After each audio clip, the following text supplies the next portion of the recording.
Ok, buenas tardes, estamos en la clase número 6 de la semana 2.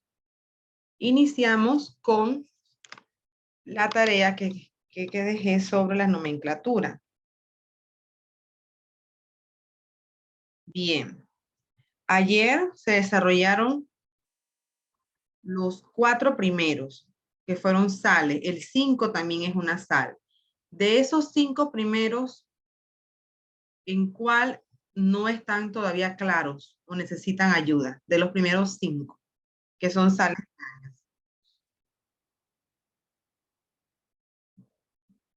Ay, no estoy compartiendo, ya me di cuenta.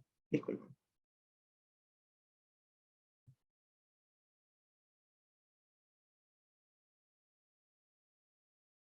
Ok, ya compartí. Bien, de los primeros 5 que tengo aquí en la pantalla, ¿en cuál no están claros o quisieran desarrollarlo? El 6. Vamos con el 6. Ok, el 6 es una oxosal. ¿Por qué sé que es una oxosal? Porque no empieza ni con hidrógeno ni termina en OH. Recuerden que cuando empiezan en hidrógeno son ácidos y cuando terminan en OH son bases. Oxosal se llama oxosal porque tiene oxígeno dentro de su composición y es ternaria.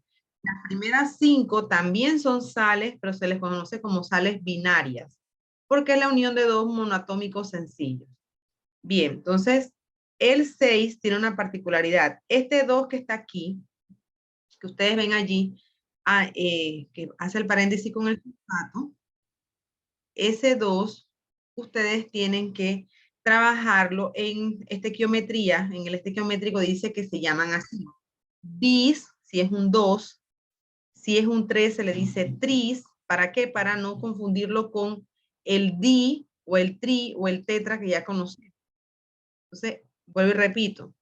Este 2, estos números que están aquí, se les llama bis, se les llama tris o tetraquis, taquis.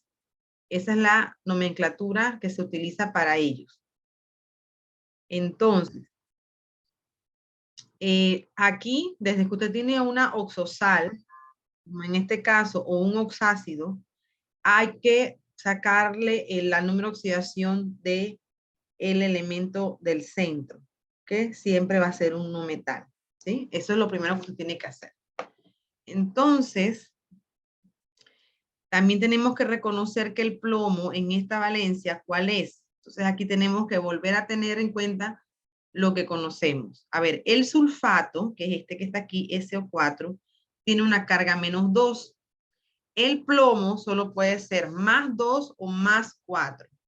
Si fuera +2, no tuviera ningún, aquí no tuviéramos ningún paréntesis, ¿ven? Porque ambas son 2, quiere decir que podemos utilizarlas sin problema. Pero cuando tiene este 2 aquí, quiere decir que aquí en la formulación se simplificó el +4 del plomo. Todas esas cosas tenemos que tomarlas en cuenta, ¿ya? ¿Por qué? Porque cuando vamos a calcular el número de oxidación, no podemos calcular que el plomo vale +2. En este caso el plomo vale +4 y eso tenemos que tenerlo claro. Bien, voy a poner aquí el compuesto para calcular su número de oxidación, que es lo primero que tenemos que hacer tanto en el estequiométrico como en el stock. Entonces aquí voy a poner el compuesto es el sulfato de plomo y le voy a calcular el número de oxidación. Bien, este número que está aquí me va a multiplicar todo lo que está dentro del paréntesis. Entonces tenemos que reconocer que el oxígeno es -2 y multiplicamos 2 por 4, 8. 8 por 2, entonces es 16. Vamos con el plomo. El plomo yo conozco que es 4, porque aquí hubo una simplificación para que quedaron 2 aquí. ¿Por qué? Porque el sulfato, que es este ion, es -2. ¿Ven? Entonces aquí, como no tiene número, se queda +4.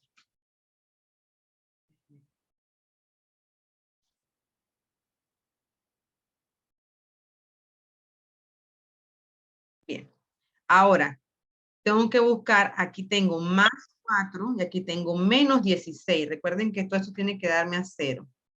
Entonces, si yo resto menos 16 más 4, necesito una carga aquí que sea más 12. ¿Ya? Entonces aquí yo necesito un más 12. Voy a ponerlo aquí arribita. Pero ese más 12, ¿de dónde proviene? De la multiplicación con un 2 por 1 que aparece aquí. 2 por 1 es 2. Un número que multiplicado por 2 me da 12 es más 6. Entonces, esa es la carga del azufre. En este caso, sería parte de este ternario. Ahora, cuando yo lo paso acá, ¿cómo queda? En el estequiométrico queda de la siguiente manera. Aquí recuerden que les dije que se usa el bis porque tiene un número aquí, entonces se va a usar bis. Entonces, este va a quedar así. Bis. Hay docentes y algunos químicos que usan este paréntesis. ¿Ven? ¿Para qué? Para designar el paréntesis que tiene la fórmula. Y uno dice, hay 4 tetraoxo. ¿Ven? ¿De dónde tetra? ¿De dónde sale? Sale de los 4 oxígenos que tenemos allí. Oxo, para designar que son 4 oxígenos. Tetraoxo. Entonces, este SO4 se llama sulfato. Tetraoxo sulfato. Y sabemos que el azufre es 6. Así que ponemos tetraoxo sulfato 6 de, entonces va en la palabra plomo. ¿Ven? Esta es la manera como se nombra en el sistema estequiométrico. ¿Preguntas aquí de lo que dice aquí con el más 6? Yo lo hice así, pero no puse en romanos el número 6. O sea, no lo puse. Puse todo menos eso. Ajá, sí, la idea de ubicar el número romano es para que tú comprendas cuál es el poliatómico que utilizaste. Si utilizaste el SO3 o el SO4. Sí hay que ponerlo. Ah, ok. ¿Alguien más? ¿No tuvieron problemas con ese? ¿Saben cómo calcular el más 6? ¿Lo sabían o no estaban muy claros? Yo no estaba muy clara, pero ahora sí ya entiendo mejor. Ok, entonces miren, ahora ese es como el más complicadito con ese de oxosal. ¿Cómo se nombra en el stock? Vamos a ver, ese mismo compuesto. Voy a poner otro texto y lo voy a anicar acá. Entonces, en el stock, ese mismo se nombra de la siguiente manera. Eso es un sulfato. Aquí en el stock se pone también la valencia del azufre, pero no se le pone bis ni tetra. O sea, se pone así, sulfato de plomo, y la valencia que se pone es la del azufre, no la del plomo como hacíamos con los otros elementos, ¿sí? Se pone el del azufre. En alguna literatura ponen el del plomo, ¿sí? En algunas. Y le consideran nada más la del azufre en el estequiométrico. La mayoría de nosotros utilizamos la más sencilla. ¿Cuál es la más sencilla? Ubicar sulfato de plomo y ubicar el número del plomo, ¿ven? Pero también ocurre lo que les acabo de decir. Se los digo para que estén pendientes y no piensen que es algo que no se conoce. ¿Ya? Entonces, este podría ser sulfato. Lo más sencillo que se nombra es sulfato de plomo y se le pone, ahora no puedo poner déjenme ver por qué no me deja. De plomo y le pongo el 4 en número romano. ¿De dónde sale ese 4? A veces no lo hacemos porque se van a confundir, pero sí ocurre. ¿De dónde sale este 4? Bueno, este 4 es del plomo, ¿sí? Este 4 es del plomo. Y acá entonces se utiliza la valencia, ¿de quién es? Del azufre. ¿Cómo se nombra esto en el sistema tradicional? Con el oxo o el ico. El plomo solo tiene 2 valencias, más 2 o más 4. En este caso es más 4, así que se llama sulfato y se llama plúmbico, ¿ya? Porque es el más grande. Esa es la manera como se trabaja acá. ¿Qué tal? ¿Preguntas?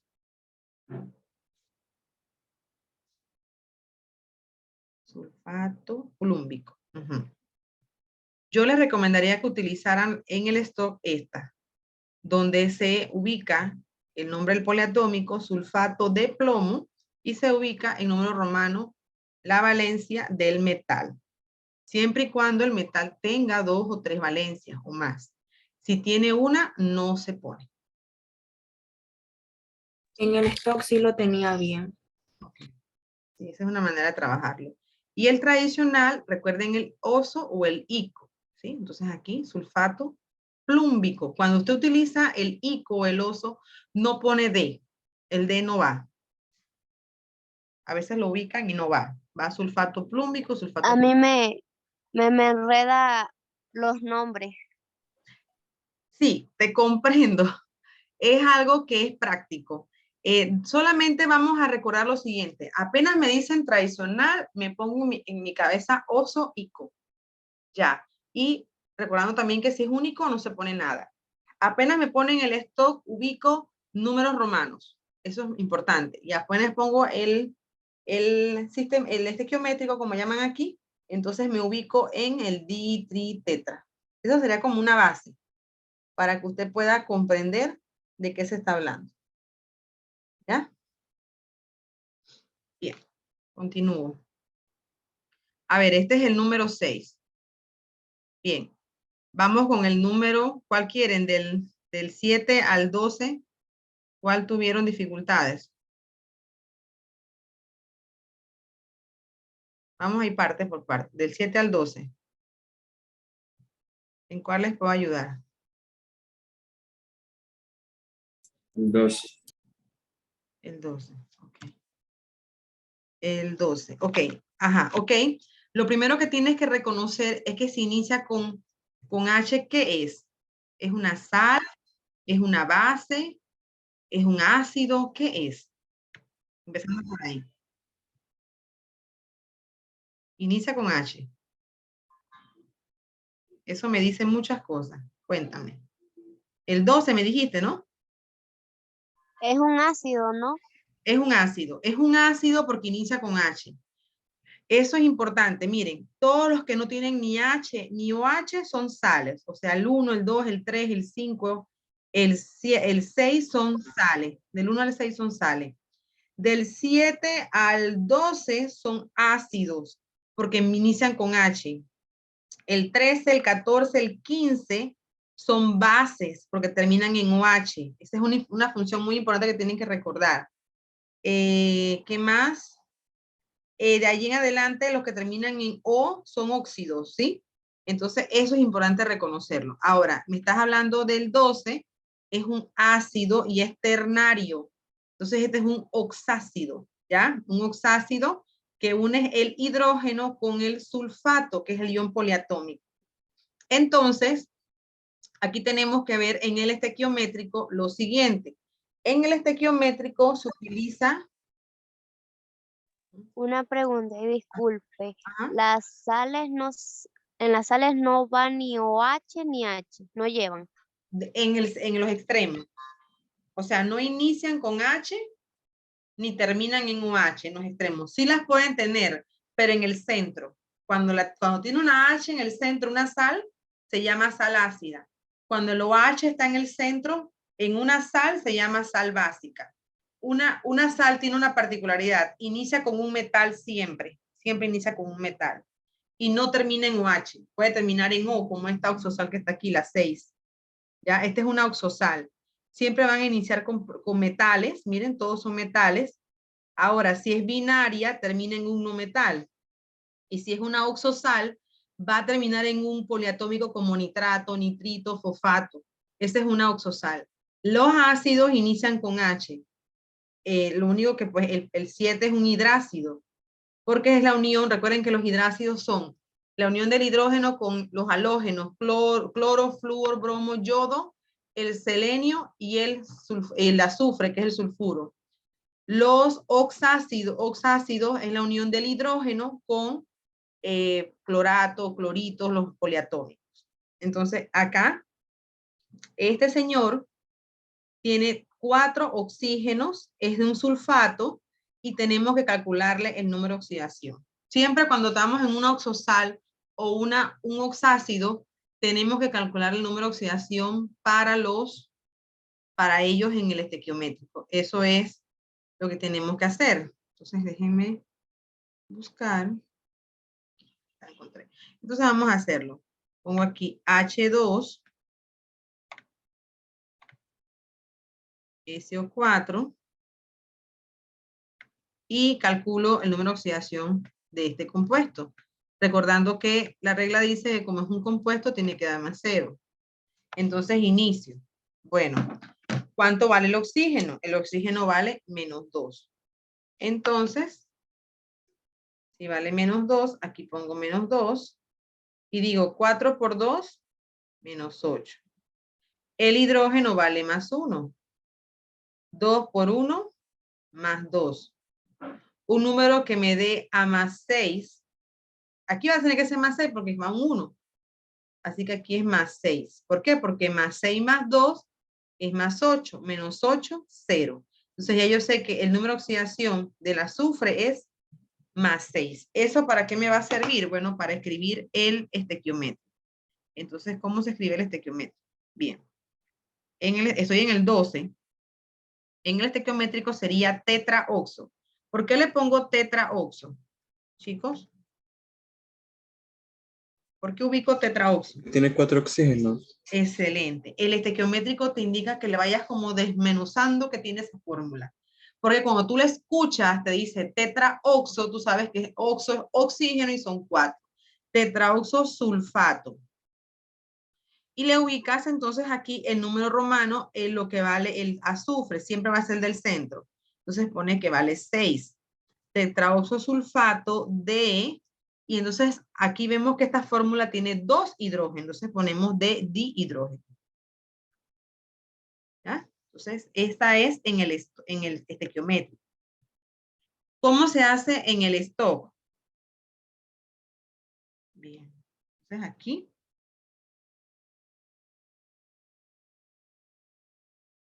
Ya les digo cómo. En el stock trabajamos el tetraoxosulfato, pero no de esa manera. Se trabaja así. Se dice ácido, se inicia con la palabra ácido. Ácido, ¿verdad? Entonces se dice ácido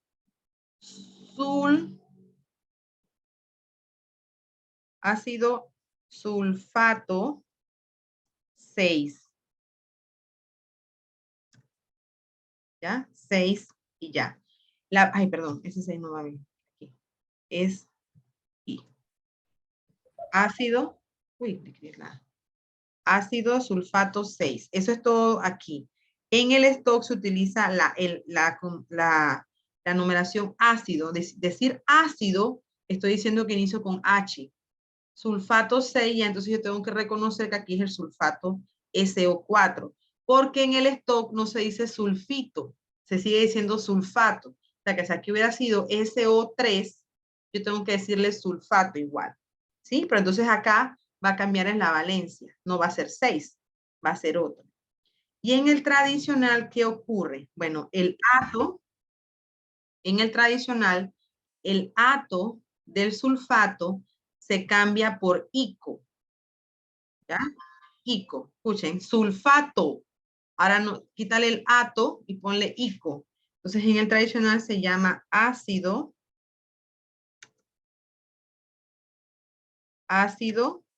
sulfúrico. ¿Ya? Sulfúrico. En el tradicional, si termina en ato, el poliatómico, ahora lo quitas por ato y le pones ico. Pero si termina en ito, que es el más pequeño, le vas a poner oso. Eso fue lo que le envié el video, que les envié. Repito, si yo tengo sulfito, ahora se va a llamar ácido sulfuroso. Y si tengo sulfato, ahora se va a llamar ácido sulfúrico. ¿Ya? Estas son las terminaciones que utilizan aquí en los ácidos. ¿Ok? ¿Preguntas? En esa tabla solamente hay que poner el nombre, ¿no? ¿Cómo sería en cada uno? Y entonces en el tradicional, disculpen, en el tradicional, entonces se le cambiaría la terminación dependiendo a qué. Al nombre original. Por ejemplo, vamos a ver en el 8. El 8, este es hipocloroso.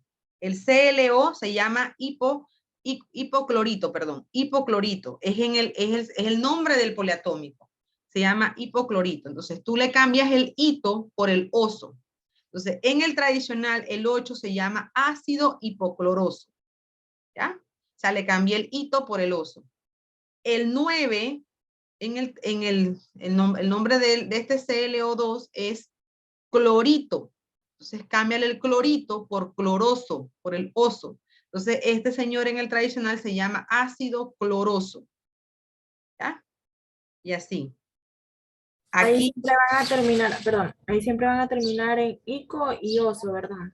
ajá, pero mira, si el nombre normal de él termina en ito, ahora le quitas el ito y le pones oso. Si el nombre normal de él es ato, le quitas el ato y le pones el ico. En el 10, este señor se llama clorito, termina en ito, clorato, perdón, me estoy equivocando, ajá, clorato. Entonces, le quitas el ato y le pones el ico, ácido clórico, ¿ya? Entonces, este es perclorato, el último, el 11, perclorato. Entonces, le quitas el ato y le pones el ico, ácido perclórico, ¿ya? Esa es la definición. Aquí en el SO4 solo tengo dos especies con S, O. El SO3 que es sulfito y el SO4 que es sulfato. Entonces, cuando tú tienes el SO3, se llamaría ácido sulfuroso. Y acá en el SO4 es ácido sulfúrico, porque le quitas el ato y le pones el ico. Ese es en el tradicional. ¿Bien? Entonces, eso es lo que ustedes tienen. Aquí lo más difícil serían los oxos. Es lo que es más complicado. Porque tienen que aprenderse esas cosas y tienen que calcular esto. Esto se calcula aparte. O sea, en el cuadro o en la nomenclatura no te van a pedir que le calcules eso. O sea, tú tienes que saber que tienes que calcularlo. ¿Cuándo calcularlo? Cuando es una oxosal o cuando es un oxácido. Es la única manera de calcularlo. ¿Por qué?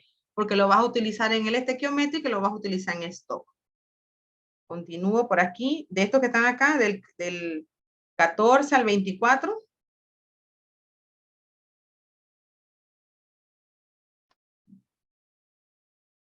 Del 14 al 24.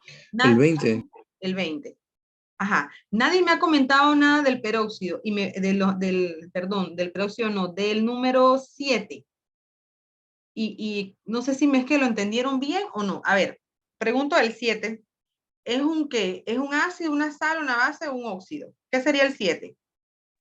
Ácido. Un ácido. Ajá. ¿Por cuál sistema se nombra? ¿Por los 3?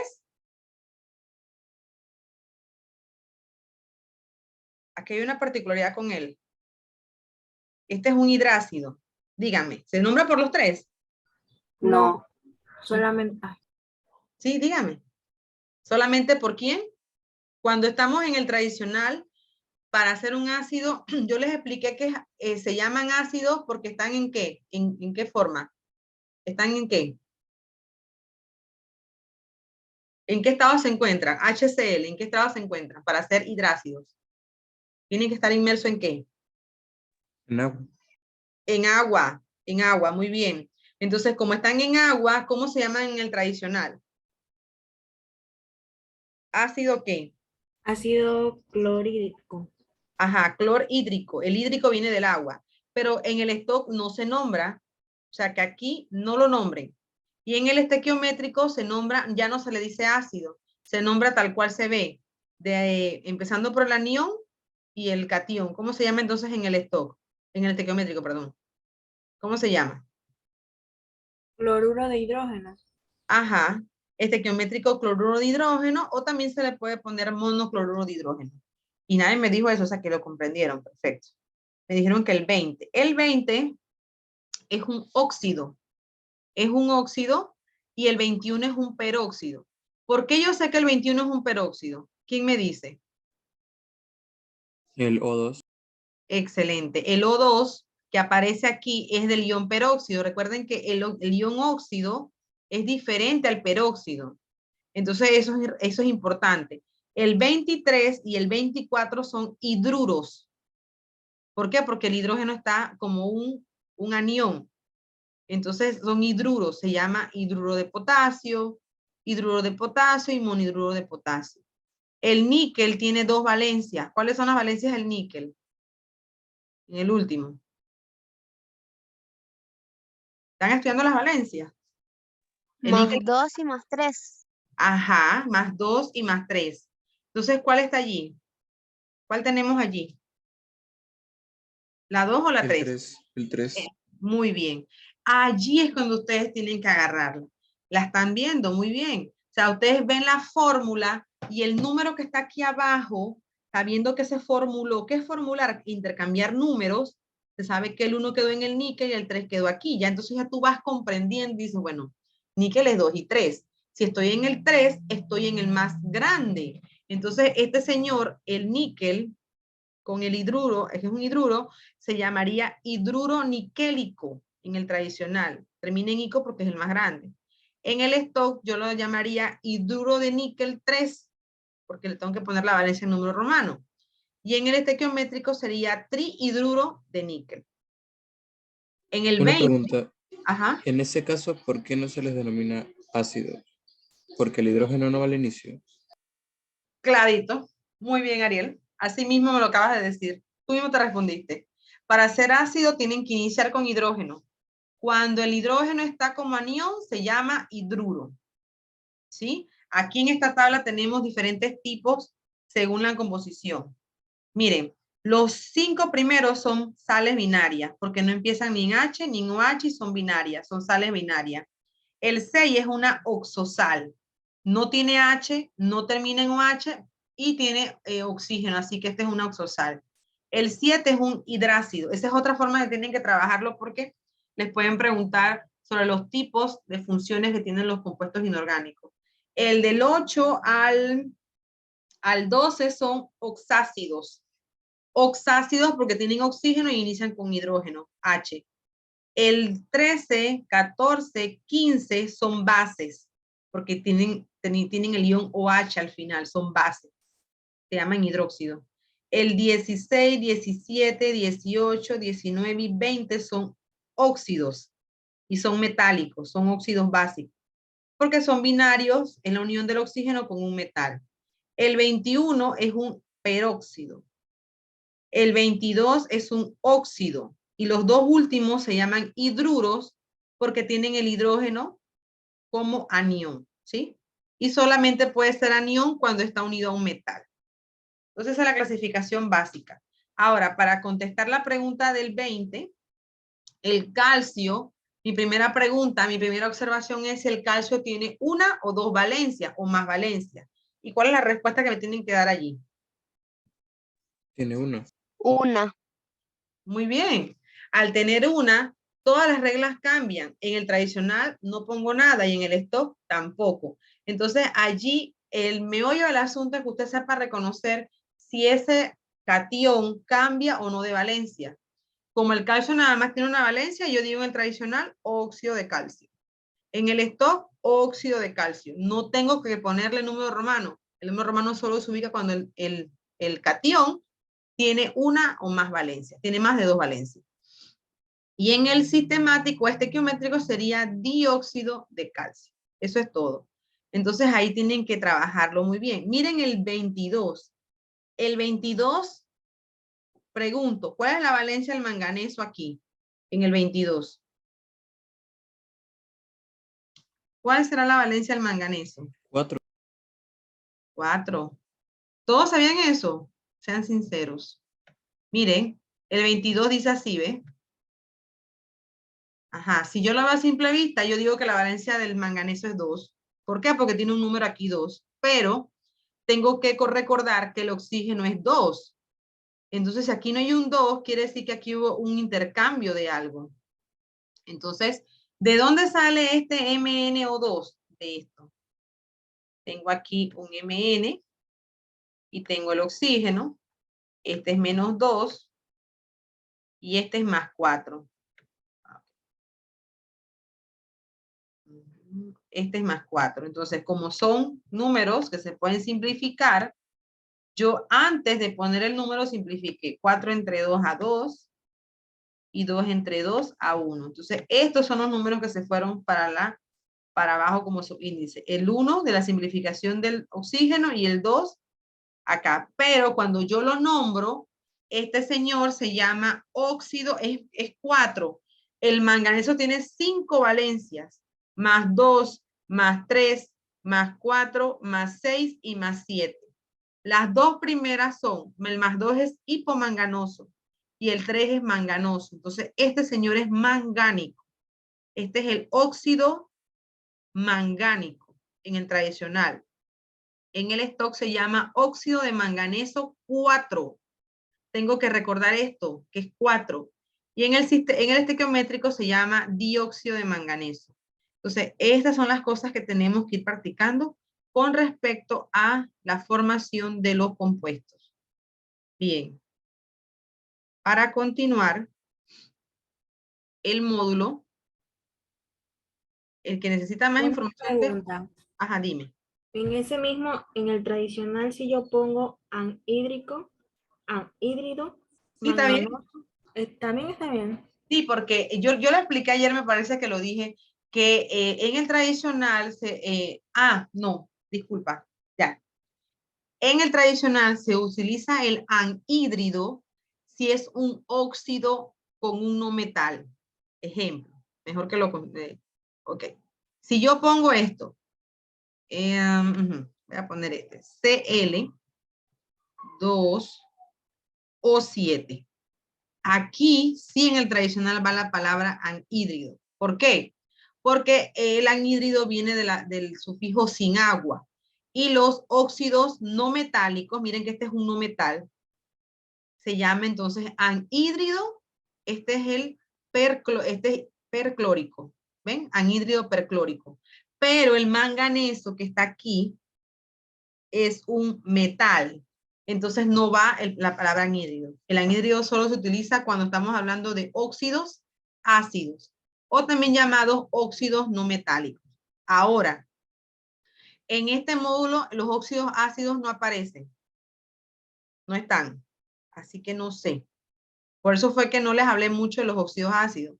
Todos los óxidos que están aquí son básicos. O sea, son la unión del oxígeno con el metal. ¿Ven? Pero el anhídrido existe, repito, cuando el oxígeno está unido a un no metal formando un óxido ácido. Anhídrido, y le pones el perclórico, le pones puede ser también nitroso, si es con nitrógeno o nítrico. ¿Sí? Una pregunta, sistemático, perdón, estequiométrico es lo mismo que sistemático. Sí, sí. Sí. Me disculpan que es que a mí yo utilizo más la palabra sistemático. Entonces, es estequiométrico, es lo mismo. Decir estequiométrico es lo mismo que sistemático. Entonces, en ese sistemático solamente se pone el mono, di, tri, tetra. Eso dependiendo del número de lo que tiene el oxígeno, ¿no?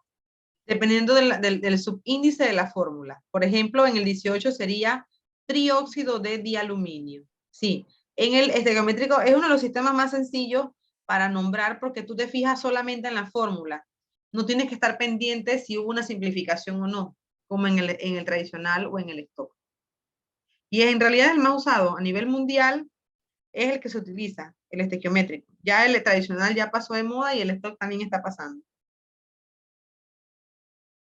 ¿Sí? Ok, entonces aquí estas páginas son lecturas, son para que ustedes comprendan por qué se utilizan o por qué se estudian porque es importante reconocer los nombres de los compuestos químicos. En farmacia es sumamente importante tanto el nombre, porque nada más porque diga hepta o diga deca, ya no es el mismo compuesto, no tiene las mismas actividades eso es importante reconocer.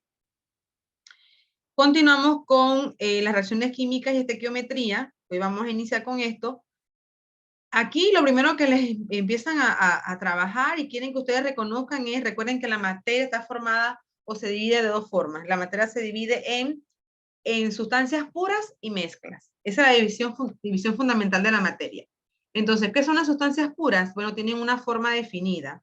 No se pueden separar por medios físicos, por método físico. Las mezclas sí pueden tener diferentes formas y se pueden separar por método físico. Ejemplo, yo tengo una ensalada de fruta, yo puedo separar las frutas por método físico. O yo tengo, por ejemplo, agua con azúcar, que es una mezcla, y yo puedo separar las sustancias. Pero yo no, por métodos físicos, yo no puedo separar los átomos de carbono. O tampoco puedo separar el hidrógeno del oxígeno de la molécula de agua, por método físico. Entonces, esa es la definición de sustancia pura. Ahora, una mezcla es la combinación de varias sustancias. Por ejemplo, tú haces un arroz blanco, tú estás haciendo una mezcla. Tú tienes agua, sal, arroz y aceite. Pero al finalizar, tú no ves el agua, la sal, tú ves una sola mezcla, entonces es una mezcla homogénea. Pero si tú hablas de un arroz con pollo, donde tú puedes observar los pedazos de pollo, los vegetales y todo lo demás, entonces es una mezcla heterogénea. En las mezclas homogéneas vemos una sola fase al mezclarla. Y en la mezcla heterogénea vemos diferentes fases. A raíz de eso, entonces, podemos determinar aquí, primero, si es una sustancia pura o una mezcla. ¿Cómo lo hacemos? Pregúntese cómo se forma. Eso es lo primero que tiene que hacer aquí. A ver, la soda. ¿Qué tiene la soda? ¿Qué tiene la soda? Cuéntenme. Agua colorante. Agua colorante. ¿Qué más? Gas. Gas. Y algo que... Azúcar. Y azúcar. Muy bien. Ya al tener agua, colorante, gas y azúcar, no puede ser una sustancia pura. Es considerada una ¿qué? ¿Una qué? Una mezcla. Una mezcla. Ahora, usted puede ver el agua, el colorante, el gas o solo ve la soda. ¿Qué ven? ¿Ven todos los componentes o no? Podría ser una mezcla homogénea.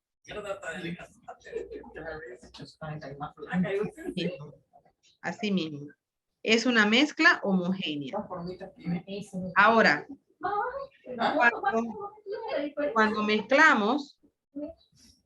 cuando mezclamos todas esas sustancias, agua, colorante, sal, agua, colorante, azúcar, esa mezcla, ¿qué tipo es? ¿De qué tipo es? Químico. ¿Es físico o químico? Ojo, ¿es físico? Químico. ¿Por qué es químico? Porque se mezclan los distintos compuestos para formar la soda. Ajá, el mezclar es una cosa, pero la pregunta de cambio o de tipo es lo siguiente. El físico, tú puedes retornar a lo que tenías antes. O sea, yo puedo sacar el agua, puedo sacar el gas, puedo sacar el colorante. Eso es físico. Solo estás cambiando la apariencia, el momento donde está. El químico, ya no puedes volver a lo antes. No puedes volver. Ya tienes otros productos nuevos. Entonces allí, la pregunta básica es, sabemos a todos nos gusta, bueno, casi a todos nos gusta el gas, y nos gusta ver que hay algo importante. ¿Qué pasa cuando la abrimos y la dejamos abierta? Eso nos indica algo. Se escapa el gas. Se escapa el gas. Si fuera químico, ¿se podría escapar el gas? No. No, porque ya fuera otros compuestos, otros productos nuevos. Pero en realidad el CO2 que tú tenías, ¿verdad? Sigue estando allí. Solamente que está disuelto. Pero cuando tú lo abres, el CO2 sale. Quiere decir que tú también puedes, por destilación o por cualquier otro de esos tipos, tú puedes sacar el azúcar y puedes también descomponer el colorante del agua. Entonces, esa mezcla homogénea es un cambio físico, porque tú puedes, por otro tipo de método de separación, volver a tener las sustancias que mezclaste allí. ¿Lo ven? Entonces, esa es la pregunta básica en físico o químico. Cuando yo mezclé, ¿se formaron cosas nuevas o no? O cuando hice algo, ¿se formó cosas nuevas o no? Entonces, cuando hay cambios físicos, no hay cambios de tipos de cambio. Recuerden que en los químicos hay cambios, hay tipos de cambios, como están aquí. Está la oxidación, la combustión, que son tipos de cambio físico. La fermentación es otra, y la putrefacción, que están aquí. Oxidación, efervescencia, combustión, fermentación y descomposición. Ojo, a veces confundimos la efervescencia con el escape de un gas. Lo que ocurre en la soda es gas, es que se escapó, más nada. No hay efervescencia, que es otro tipo de reacciones que nos indican que hay un cambio químico. A ver, azúcar. El azúcar es un elemento, es un compuesto, es una mezcla homogénea o una mezcla heterogénea. Cuéntenme. ¿Qué piensan?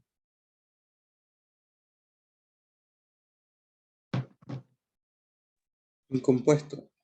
Muy bien, es un compuesto.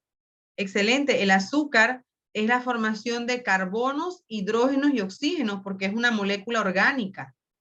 Por medio de enlaces covalentes se forma el azúcar que tiene una fórmula molecular que dice que es C12H22O11. Es un compuesto. Ahora, ese azúcar, en ella sola, ¿le ocurren cambios físicos o químicos? ¿Qué ustedes creen? Sola, estamos hablando de ella sola. ¿Tiene un cambio físico o químico? Por ejemplo. Ajá. Miren, estamos hablando de un compuesto. Estamos hablando de un compuesto y está formado por carbonos, oxígenos e hidrógenos. Bien.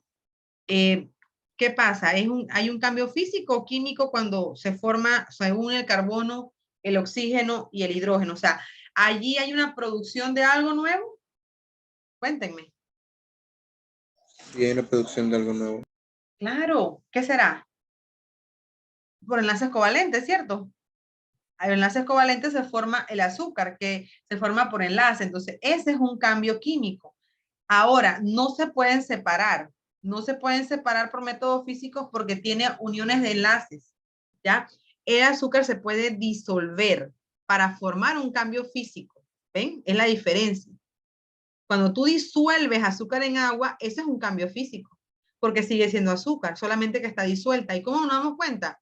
Porque yo puedo evaporar el agua, yo la puedo evaporar y que me quede en el fondo el azúcar. Ese es un cambio físico. Y ya no es un compuesto, es una mezcla homogénea. Ahora, la tercera, coagulación de la sangre. ¿Qué significa coagular sangre? ¿Qué es eso de coagulación de sangre? ¿Saben lo que es?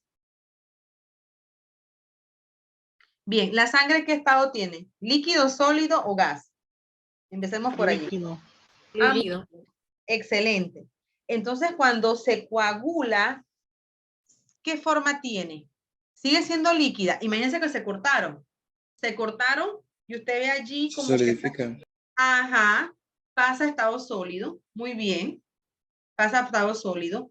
Pero eso ocurre, ¿por qué? Porque hubieron el plasma, hubo un trabajo de que se rompió se rompió el camino donde ella pasaba, ¿ya? Entonces se coagula, ¿verdad? Entonces, ¿esa coagulación de sangre es un cambio físico o es un cambio químico? Primero empiecen por dónde está. Para hacer líquida, el coágulo, ¿en qué sustancia está? ¿Cómo se llama?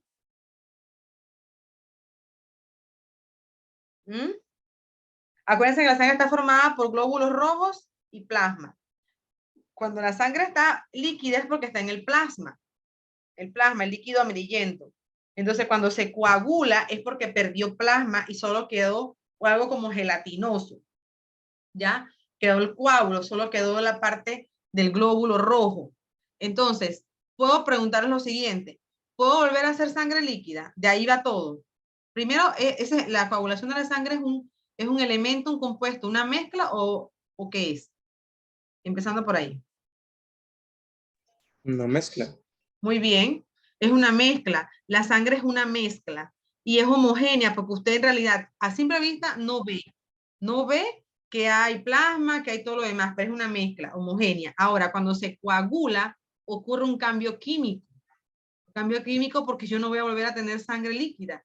Aquí hubo ahí se separaron sustancias, se separaron por métodos porque había calor, había un poco de cosas, y allí entonces ocurrió un cambio químico. ¿Lo ven? A ver, el agua de mar. ¿El agua de mar qué es? ¿Es una sustancia pura o una mezcla? Mezcla. Es una, Una mezcla Una homogénea. mezcla.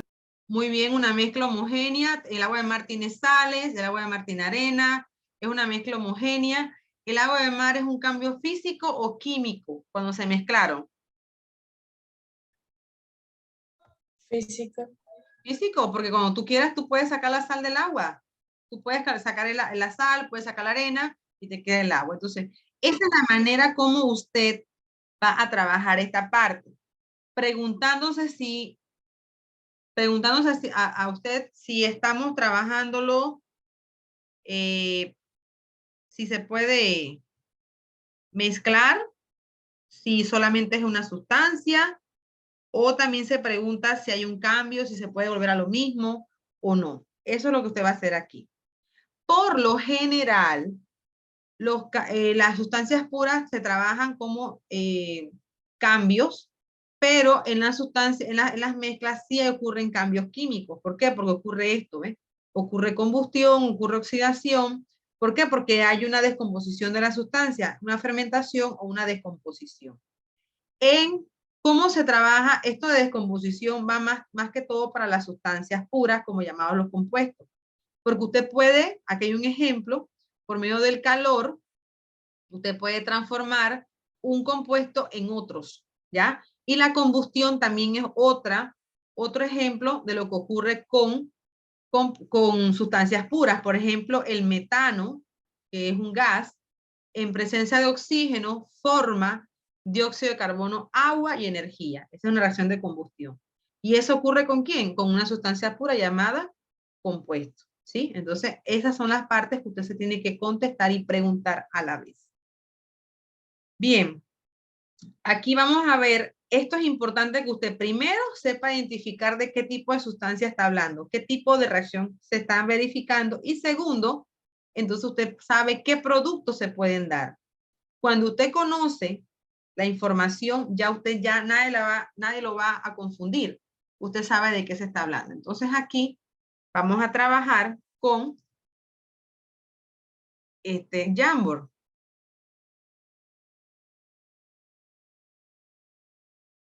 Bien, aquí les traje las más importantes. ¿Qué es lo que a mí me interesa de este Jamboard? De este cuadro. Usted aprenda a verificar esto. Esto. Que cuando usted vea A más B y que le dé un solo producto, esto se llama combinación. Esto es importante, que usted sepa identificar por medio de la reacción química si es combinación, si es descomposición. ¿Por qué? Porque esto me ayuda a saber qué producto se va a formar. Miren, una de las más sencillas es la síntesis o combinación. No nada más se da entre elementos. Por ejemplo, aquí yo puedo poner hidrógeno y oxígeno y formo agua. No, también se da entre compuestos para formar un compuesto ternario. Por ejemplo, cuando tengo óxidos y le uno un ácido, puedo formar un oxácido, por decirles algo. Entonces, ¿cómo me doy cuenta que es una reacción de síntesis? Porque el producto, recuerden que una ecuación química tiene dos partes. ¿Cuáles son las partes?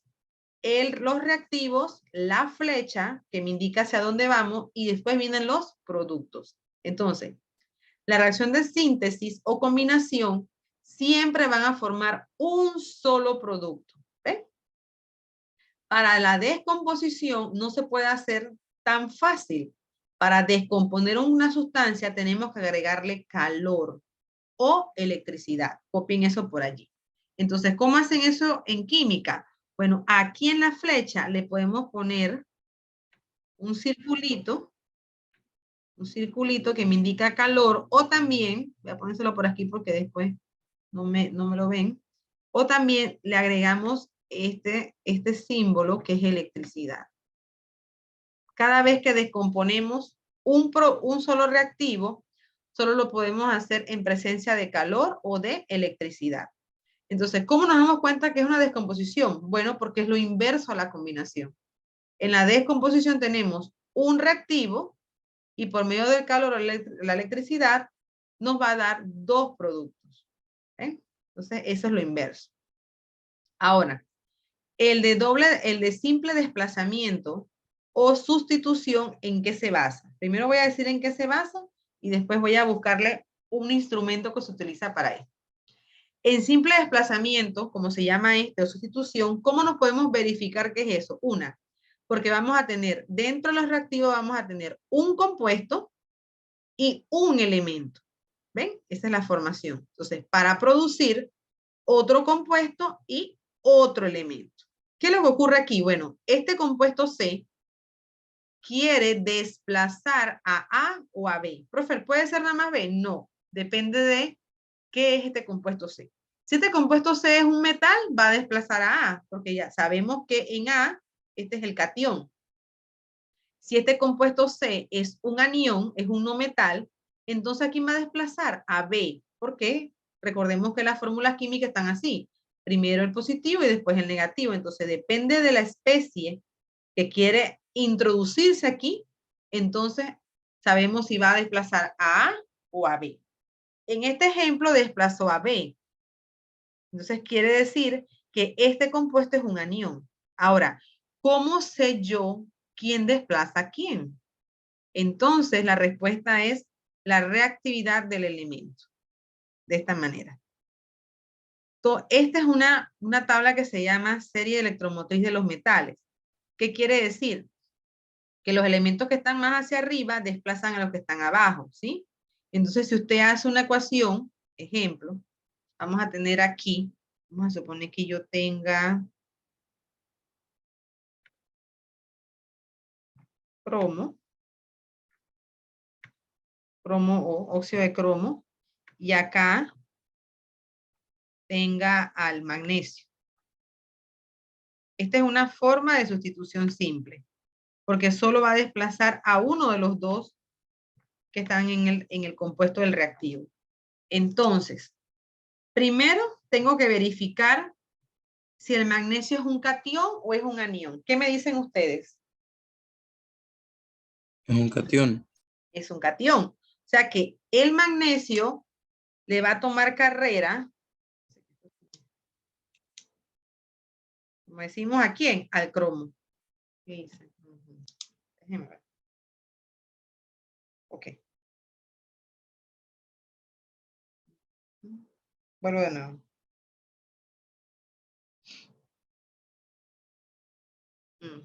Ya vi lo que es. Ok. Voy a detenerla y... Bien. Vamos a la reacción. Y observamos la serie electromotriz. ¿Ya? Entonces aquí tenemos que ver quién desplaza a quién. Como observamos, el magnesio es un catión, así que él no le va a tomar carrera al oxígeno. Él quiere al cromo, él quiere desplazar el cromo. Entonces, ¿con quién nos vamos a ayudar a saber si puede o no desplazarlo? Con esta serie electromotriz que está aquí. Entonces, primero ubicamos al cromo. Eso es lo primero que vamos a hacer. Entonces, lo vamos a ubicar y lo vamos a poner en rojo. El cromo está...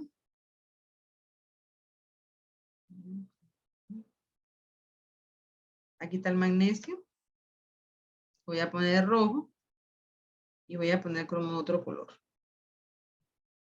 Aquí está el cromo. Bien.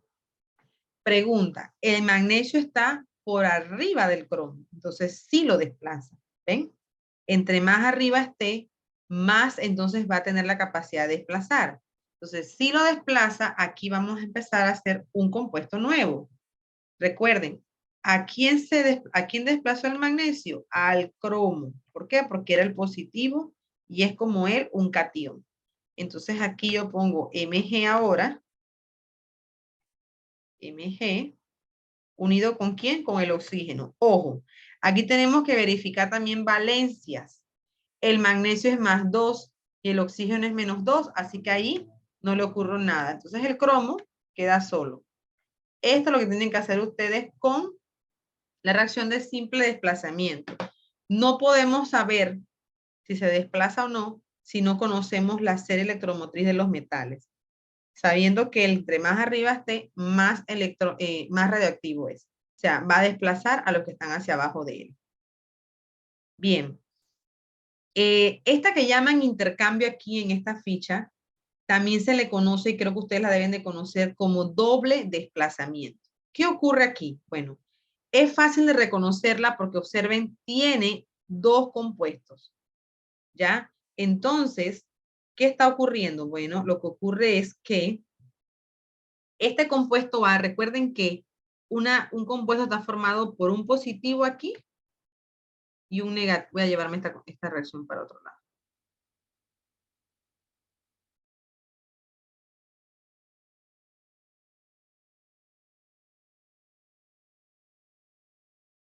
Aquí. Entonces, ¿qué tienen ustedes aquí? Bien, van a tener de esta manera. Van a tener A, B, más C, D. ¿Y qué se forma? Lo básico aquí es reconocer que A es positivo y que B es negativo, que C es positivo y que D es negativo. Esto es lo básico. Recuerden que siempre se forma el positivo primero, negativo después. ¿Cómo se forma un doble desplazamiento? Bueno, el positivo del primer compuesto se va con el negativo del segundo. ¿Ven? Entonces formamos AD. Esto es lo que pasa. Entonces, aquí, el positivo del segundo compuesto se va ¿con quién? Con el negativo del primer compuesto. Y se forma CB.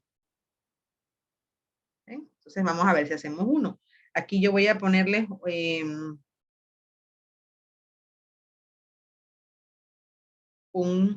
¿esto qué es? Yo estoy poniendo aquí. ¿Qué será? ¿Quién me dice? ¿Es un qué? ¿Un óxido, una sal, una base? ¿Qué es? El primero es un hidrácido, ¿no? Ajá, ¿y el segundo? Una base. Una base. Muy bien. Entonces, esto, dentro de las reacciones de doble desplazamiento, ocurren unas que son básicas para los químicos y para todo lo que tiene que ver con química. Esta se llama reacción de neutralización. Esta básica. ¿Por qué yo sé que es una reacción de neutralización? Porque es la unión de un ácido con una base. ¿Ven? Entonces, se las quiero poner para que reconozcan estas reacciones que son fáciles y que ustedes a veces, no sé, tienen que recordar qué ocurre.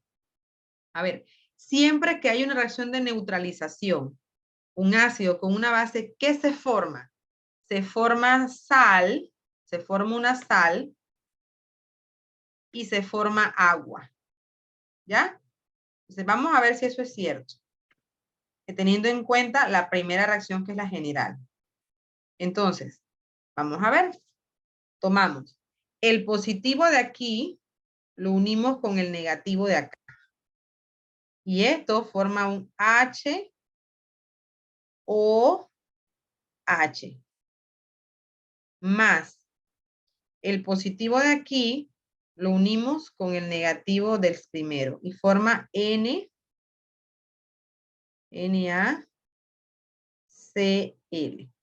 Es una sal. Ahora, ¿qué es esto de H o H? Simplificado. H2O más cloruro de sodio. ¿Ven? Entonces, siempre usted mantenga, cuando ve una reacción de doble desplazamiento, mantiene esta fórmula básica y usted tiene la respuesta. No hay de dónde salga algo diferente. El positivo del primero con el negativo del segundo, el positivo del segundo con el negativo del primero. Y esta en realidad es una reacción de doble desplazamiento, pero tiene un nombre muy específico y se llama neutralización. Ahora, si usted hace lo contrario, ojo, esta es neutralización. Voy a ponerla aquí. Esa se llama neutralización. Esta primera. Bien. Pero si usted tiene acá abajo, voy a poner otra, donde yo voy a tener lo contrario. O sea, voy a iniciar con agua, H2O, más una sal, el litio con bromo. Esta es una sal. ¿Qué se produce? Lo contrario. Aquí era ácido y base y se produce sal y agua. Bueno, acá tenemos agua y sal. ¿Y qué ustedes creen que producen? Bueno, aquí tenemos. Aquí. A ver, aquí qué tenemos. Si tenemos, esta no es la que quería decirles, pero ya la tengo, así que la voy a utilizar. Aquí tenemos esta con esta que se forma un ácido. Ácido, que es el primero, con el bromo. ¿Ya? Este es el ácido bromhídrico. Más, este es positivo, se une con este negativo y forma un óxido. Litio O. Ahora, aquí hay que tener claro lo siguiente. El oxígeno es -2 y el litio es +1, así que aquí va un 2. ¿Ven? Y estos son reacciones de doble desplazamiento. ¿Ven? ¿Preguntas? A la H no se le coloca el 2. No, porque el 2 es del oxígeno. Y cuando tú la unes al bromo, el bromuro es -1 y el hidrógeno es +1. Entonces no se coloca. Ahora, aquí podemos balancear. Aquí se puede balancear. ¿Qué es lo que sigue? A ver, por simple inspección. ¿Me entendiste por qué no se pone el 2? Sí, Ajá. No se pone el 2 porque cuando se combina con el bromo es -1 y el hidrógeno es +1, así que son iguales valencias, no se pone nada. En cambio aquí, el oxígeno es -2 y el litio es +1, entonces aquí sí se combinaron. El 2 del oxígeno pasó para el litio y el litio pasó para el oxígeno, entonces lo que sigue es balance. Tengo 2 hidrógenos de este lado, le pongo un 2 acá, ¿ven? Tengo 2 hidrógenos, 2 hidrógenos. Tengo un litio y tengo 2, así que pongo 2 litios aquí. ¿Ya? Entonces tengo 2 bromos, tengo 2 bromos. Y aquí tengo un oxígeno y aquí también tengo un oxígeno. Ya balanceé por simple inspección. ¿Ven? O sea que aquí podemos trabajar las dos cosas a la vez. El balance y también la utilización de las reacciones. Bien. Aquí estas señoras son precipitación. Para que ocurra una precipitación, necesitamos que se aprendan las reglas de solubilidad. Hay carbonato, la plata no tampoco se solubiliza en todo. Entonces, aquí es importante que usted reconozca las reglas de solubilidad. Eso tienen que trabajarlo para poder saber, mira, el nitrato de plata no es soluble, pero el nitrato de potasio sí es soluble, porque las reglas son claras. Entonces, esa parte es la parte que usted tiene que leer para aplicar entonces y reconocer si se forma o no un precipitado. ¿Preguntas de estos tipos de reacciones?